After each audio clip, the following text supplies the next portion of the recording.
Aktor Amar Zoni yang kini ditahan di Rutan Salemba, Jakarta Pusat, ternyata belum sadar.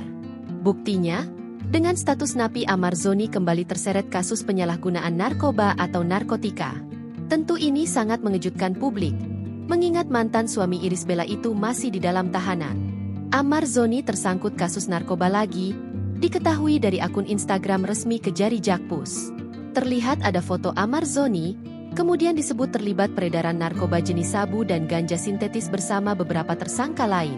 Pada hari Rabu tanggal 8 Oktober 2025 Jaksa Penuntut Umum pada Kejaksaan Negeri Jakarta Pusat telah menerima penyerahan tersangka dan barang bukti, tahap 2, dari penyidik Polsek Cempaka Putih Polres Jakarta Pusat atas nama MAA alias AZ dan kawan-kawan, tulis akun Instagram Kejari Jakpus, Kamis, 9 Oktober 2025. Tersangka MAA alias AZ terlibat peredaran narkotika dari dalam Rutan Salemba Jakarta Pusat dan para tersangka telah diamankan ke Rupam Rutan Salemba dengan barang bukti narkotika jenis sabu dan ganja sintetis, Sinte.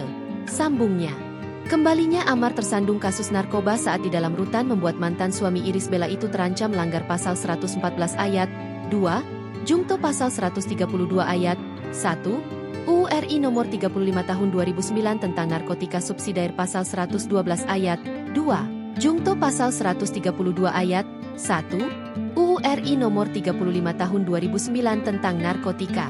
Pihak Kejari Jakpus pun membenarkan bahwa Amar Zoni merupakan mantan aktor yang pernah terlibat kasus serupa. Bahwa tersangka MAA alias AZ merupakan mantan artis publik figur yang sebelumnya pernah dihukum dalam perkara narkotika, bebernya.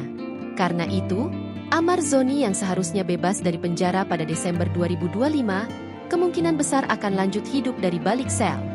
Download Tribun X sekarang, menghadirkan lokal menjadi Indonesia.